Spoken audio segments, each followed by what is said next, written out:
Welcome to Gab Jam, episode 177. All right, so what are we talking about today? Okay, so this is a question that looms every now and again for celebrities as well as our DIY rock stars alike. Some people think that once you have kids, it's time to throw in the towel. Mm-hmm. Others think that once you get a major deal, if you don't get a major deal, it's time to throw in the towel, or if they don't go viral on TikTok. But the question today is, when is it time to quit the music business? Right. Yeah. So my thought is that if you can quit, then quit. What? That's just to be honest with you. So if you got to a point where you can say, hey, I can sell all my gear, I don't have to write another song, I don't have to pick up a guitar again or whatever. If you can do that, then go. Oh. You know, I mean, if you can do it, you know what I mean? Yeah. Then you should probably be doing something else. Yeah. You know what I mean? I mean, there are tons of other things that you can be doing. I mean, it's not the most worthwhile thing in the world that you can ever do. Yeah. So, there are all kinds of stuff. You can be volunteering places. You can be doing all kinds of great things with your life. And if you're at that point where you can say, hey, I can just put this stuff down. I don't need and there are some people like that. That's so weird. And hey, I used to, and you can be one of those people that say, I used to play. Don't play anymore. Then, hey, go for it. That's what I say. So. Okay, so we had said originally when we were discussing before, we should probably distinguish between making art and pursuing interests outside of your house, outside your basement. Yeah, so that's a whole different thing. So I think we were talking about this before. Yeah. As far as somebody being a gardener, right? Yeah. They could feel like, hey, look, I love to garden. Mm-hmm. I grow tomatoes, I grow all kinds of fruits, vegetables, whatever else. Yeah. And they're like the best. Yeah. But they have no interest and selling that to anybody in the general public. Yes. They might be fine with giving away to their neighbors, friends and relatives, things like that. And their friends and relatives probably like, oh man, I cannot wait. Right. To get their tomatoes because they make the best. They grow the best tomatoes. Yes. They grow the best this. They grow the best that. And so to me, if you're that same way with your art, if you're making it in your basement and you like buying the gear, you like doing the stuff, and maybe it's fine for letting your friends hear it, letting your relatives hear it, but you just have no interest in making money off of it. Yeah. I don't necessarily feel like that's a person who's not necessarily an artist. You're just not necessarily involved in the quote unquote music business. Mm-hmm. Because you're not trying to monetize what you're doing. Yes. As much as you just enjoy doing what you do. Yes. And if that's what works for you, that's cool too. Yeah. I mean, there's absolutely nothing wrong with that. That to me is definitely fine because the headache involved with trying to actually all that sell other stuff. Yeah, because the business component of it, that's just doing music. Yes.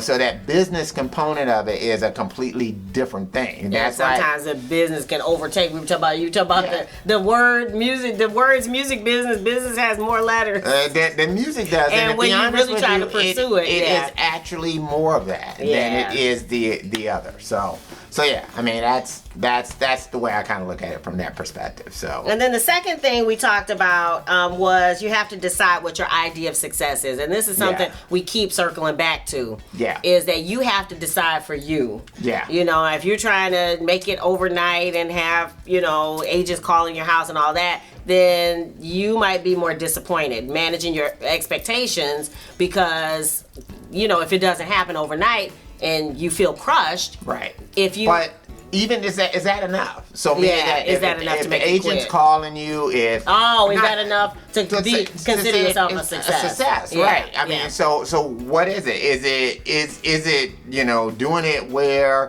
you're making millions of dollars off of it? Is it doing it where you're making $20,000 a year? Yeah. Is it doing it where you're making $5,000 a year. Right. Or is it growing your fan base? I know for us, one of our big things has been finding our tribe. Right. So as we are pursuing, different opportunities and circulating and doing different things, we are gathering one at a time our fan base, and so it's starting to grow. And I guess to me that feels successful. It feels like we're making a lot more progress. Right. Yeah. Than we had been previous. Not that we hadn't been creating music, which was great, but now it feels like we're actually reaching out and finding the people who resonate with what we're doing. Right. That's kind of like the business component aspect of it. I mean, that is where it starts to hit more into the commerce aspect of it. Yeah, because you have to engage in all that other stuff right. in order to do that. And we were talking about that, about podcasting, about social media, all these other things. In fact, right. I think we're going to do an episode about all the business part of the DIY Rockstar, because it's so much. Yeah. But if you want to make an impact, and if you want to have other people find you, if you want to make a difference worldwide, then you're going to need to engage in some of these other activities. And that's always the thing too, is that the more money that starts to come your way, the bigger the business component becomes. Okay, what do you mean? Because the more you start thinking about it, as you start getting more and more money, the more people that are going to come your way, the more obligations that you have with your money, taxes, all the rest of this type of stuff start coming up. Things that you got to start thinking about doing legally.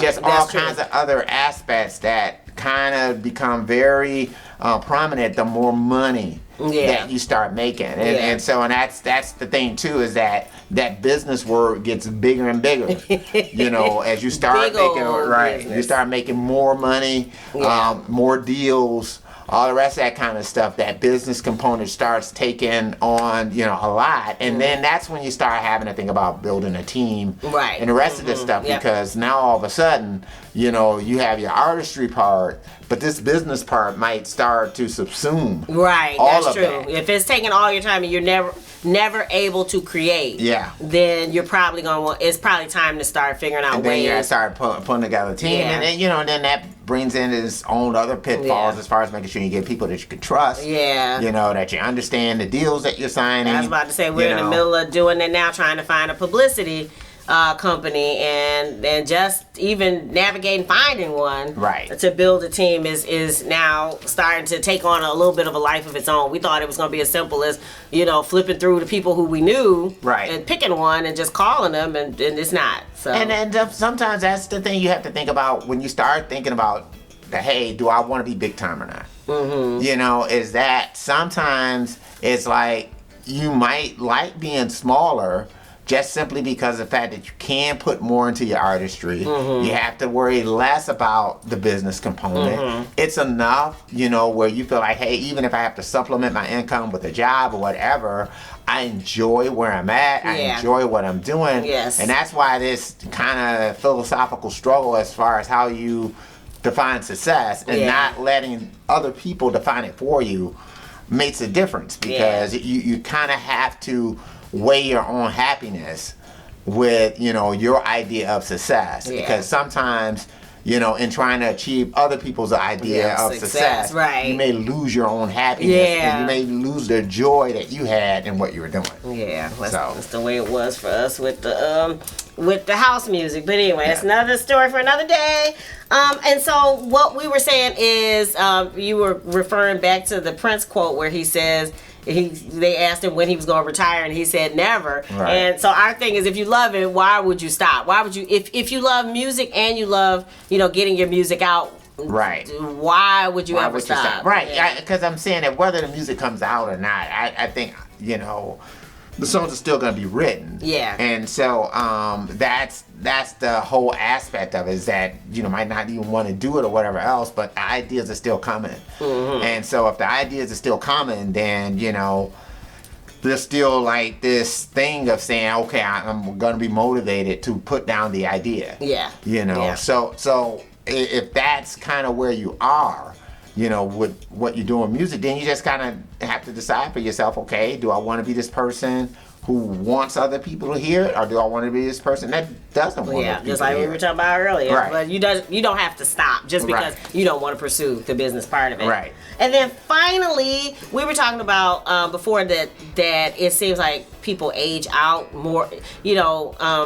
That even the entrepreneur woman was saying that that she's 30 something now, and that she's really 10 years aged out of the rock, star, the music business. Yeah. If she was on a major label. Right. But because she's doing her own DIY thing, Yeah.